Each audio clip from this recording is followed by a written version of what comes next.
예, 안녕하십니까. 저는 닥터스 글로벌 연구소장을 맡고 있는 치과기공사 최범진입니다. 오늘 바텍 MCS 멀티레이어 지르코니아 블럭의 이해에 관련된 부분, 특히 바텍 펄피지르 멀티레이어 블럭에 관련된 부분을 가지고 함께 어떠한 특징이 있고 또 어떻게 활용하는 게 가장 좋은지에 대해서 한번 함께 정보를 공유하는 시간을 갖고자 합니다.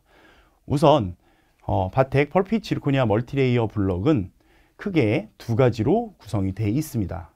우선 TSML 블럭과 STML 블럭으로 나눠져 있는데 이 두 가지가 각각의 특징이 있고 또 사용 범위 또한 조금 다르게 되어 있습니다. 특히 TSML 블럭과 STML 블럭은 전치부, 구치부에 쓰느냐, 아니면은 구치부 위주로 쓰느냐, 아니면은 전치부, 구치부에 함께 모두 사용할 수 있느냐에 따라서 그 용도가 조금은 달라지는데요. 먼저 STML 블럭 같은 경우에는 기본 4Y 지르코니아를 베이스로 생성된 재료이고, 또 하나는 굴곡 강도가 약 1100메가파스칼 이상이 나오고 있습니다. 그리고 지르코니아 블럭, 특히 요즘 풀 지르코니아로 케이스를 많이 하는 추세에서는 투광도 또한 매우 중요한 요소로 작용을 하고 있습니다. 그래서 투광도 같은 경우에는 STML 블럭 같은 경우에는 46% 정도, 그리고 TSML 블럭 같은 경우에는 전치와 구치에 모두 사용할 수 있는 46에서 50% 정도의 범위를 갖고 있습니다. 특히 TSML 블럭 같은 경우에는 전치부에만 사용하느냐 또는 전치와 구치에 함께 사용할 수 있느냐에 대해서도 많은 임상 유저들이 케이스에 맞게 적절하게 사용할 수가 있는데요. 특히 강도 면에서는 4Y 지르코니아가 훨씬 더 유리하고, 그 다음에 투강도 면에서는 5Y 지르코니아가 훨씬 더 유리하다는 것은 이미 다 알고 있는 부분입니다.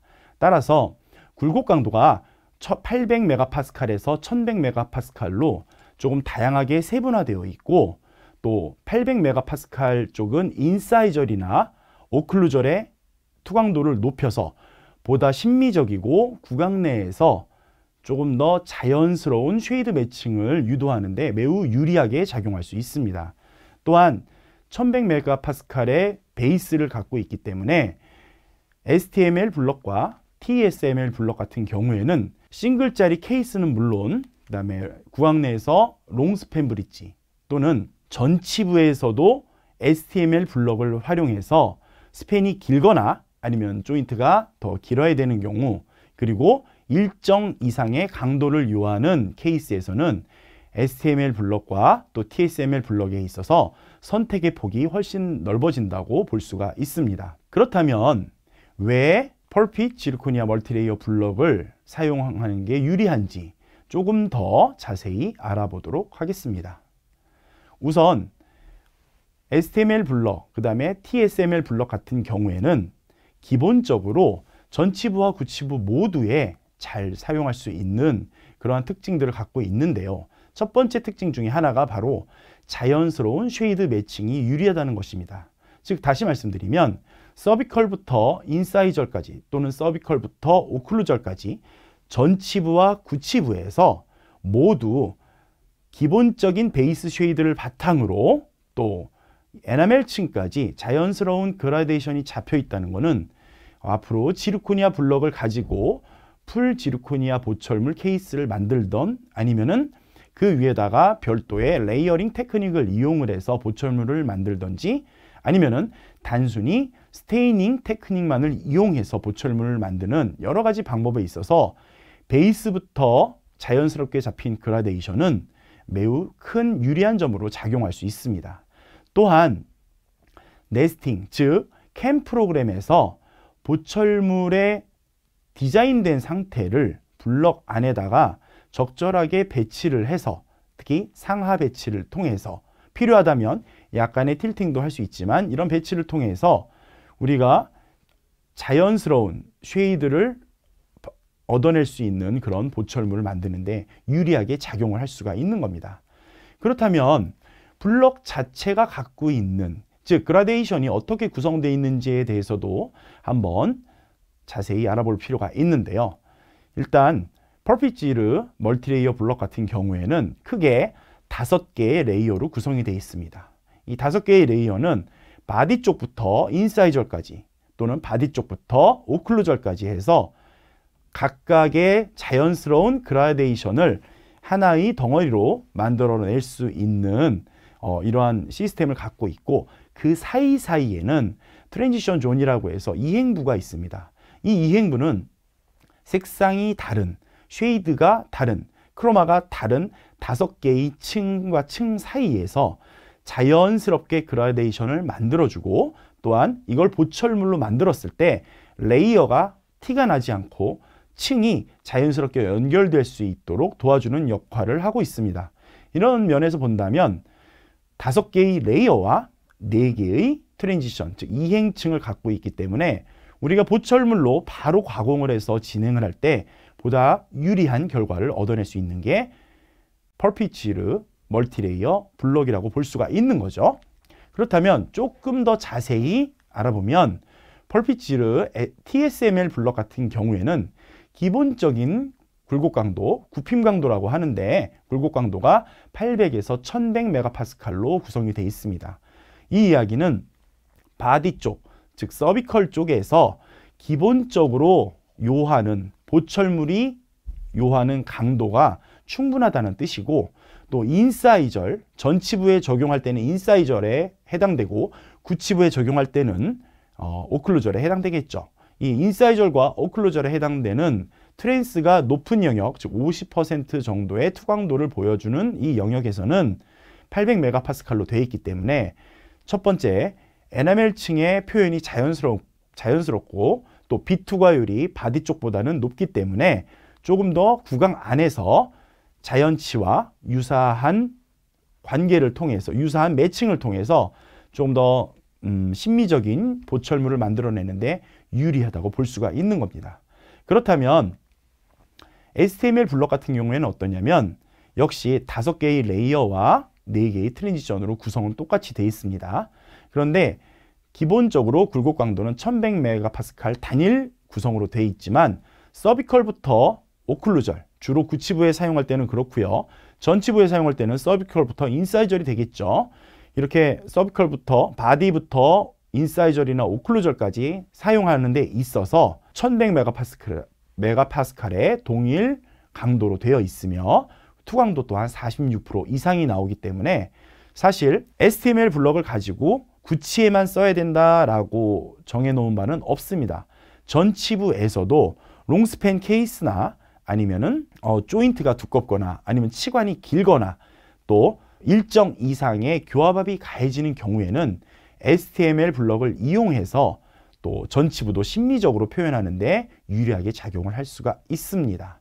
그래서 정리를 하자면 TSML 블럭과 STML 블럭이 모두 전치와 구치부에 잘 사용될 수가 있지만 케이스 바이 케이스이기 때문에 조금 더 트랜스가 요하는, 즉 투광도가 좋은 케이스에서는 TSML 블럭이 조금 더 유리하고 또 강도가 받쳐주면서 자연스러운 그라데이션을 통해서 인사이절의 이런 효과까지 같이 갖고 싶다라고 하면 STML 블럭을 사용하는 것도 좋은 예시라고 볼 수가 있습니다. 이렇게 퍼피지르 멀티레이어 블럭을 사용하는데 유리한 점이 있다면은 바로 컬러링을 거의 하지 않거나 아니면 최소의 컬러링만으로 트랜스 존이 매우 잘 표현될 수 있다는 부분입니다.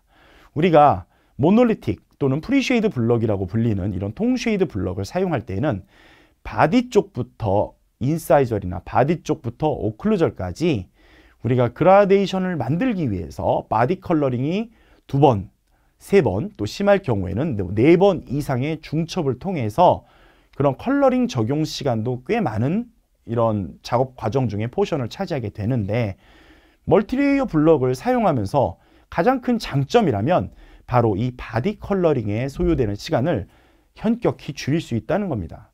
더군다나 인사이절 쪽에 약간의 캐릭터를 위한 또는 조금 더 트랜스한 표현을 위한 살짝의 컬러링만 적용하면 조금 더 임상에서 좋은, 더 심미적인 보철물을 만들어내는데 시간을 줄이면서 또 좋은 결과를 얻을 수 있는 이러한 블럭 자체의 구성이 되어 있기 때문에 펄피지르 멀티레이어 블럭은 타임 세이빙, 즉 우리가 시간을 절약하고 업무 효율을 올리는 또 좋은 기대를 해볼 수가 있는 겁니다.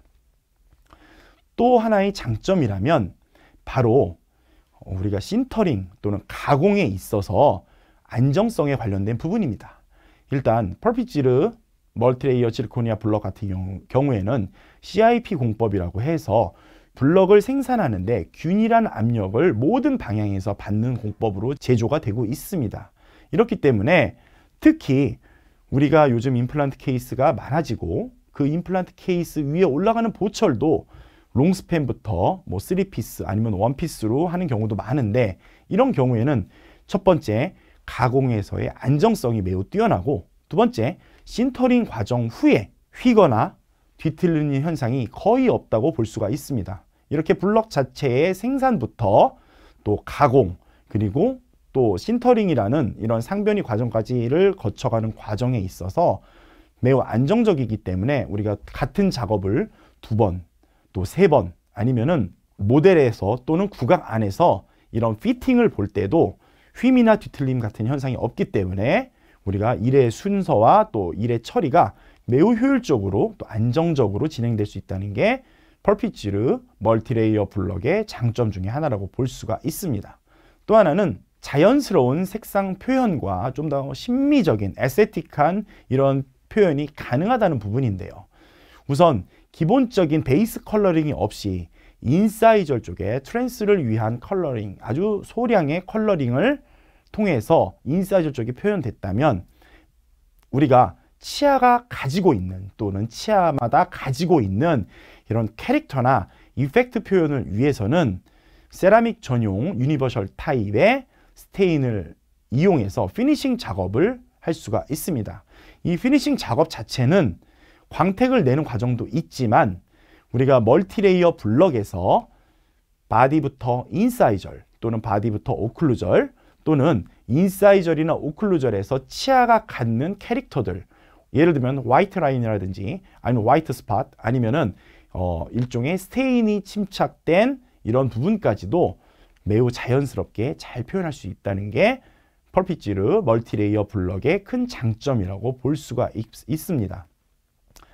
따라서 정리를 해보자면 우리가 바텍의 펄피지르 지르코니아 멀티레이어 블럭을 사용했을 때의 장점은 우선 심미적인 그 다음에 자연스러운 그라데이션을 통해서 조금 더 구강 내에서 매칭이 잘 되는 결과를 얻을 수 있다는 부분과 또 불필요한 컬러링 또 특히 시간이 많이 소요되는 바디 컬러링 쪽을 안 하기 때문에 또 컬러링을 거의 안 하거나 아니면 인사이절이나 오클루절에 정말 최소의 컬러링만으로 하기 때문에 작업 시간을 많이 줄일 수 있다. 따라서 그를 바탕으로 업무의 효율성마저도 올라갈 수 있다는 게 또 하나의 장점이고 또 철저한 유저 중심의 생산을 하고 있다. 즉 유저가 사용하는데 밀링 과정과 또 상변이 과정인 신터링 과정에서 변형이나 또 파절 또는 취핑 같은 문제가 발생하지 않기 때문에 우리가 2번, 3번 중복되는 시간을 또 중복되는 작업을 안 해서 유저 입장에서 매우 안정적으로 편하게 사용할 수 있다는 게 큰 장점으로 작용할 수 있고 또 하나는 피니싱 과정에서도 대부분의 유니버셜 타입의 세라믹 스테인을 사용하면 또 세라믹 글레이즈를 함께 사용하면 피니싱 과정에서 조금 더 심미적인 그리고 구강 내 매칭이 잘 되는 효율적인 작업을 할 수가 있다는 게 펄피지르 멀티레이어 블럭의 장점으로 볼 수가 있습니다. 이상 5가지 정도의 장점을 크게 말씀을 드렸고 펄피지르 지르코니아 블럭을 사용함으로써 업무에서 효율성 또 그 효율성을 바탕으로 한 유저의 만족 또 만족도가 높은 보철물을 만들어냄으로써 궁극적으로 환자에게 좋은 만족할 수 있는 결과를 얻을 수 있다는 이 3가지로 연계된 부분에 있어서의 작용은 우리가 펄피지르 멀티레이어 블럭을 사용해야 하는 가장 큰 이유가 아닐까 생각합니다. 네, 이상으로 펄피지르 멀티레이어 블럭에 관련된 기본적인 장점 또 특징에 관련된 설명을 마치도록 하겠습니다. 감사합니다.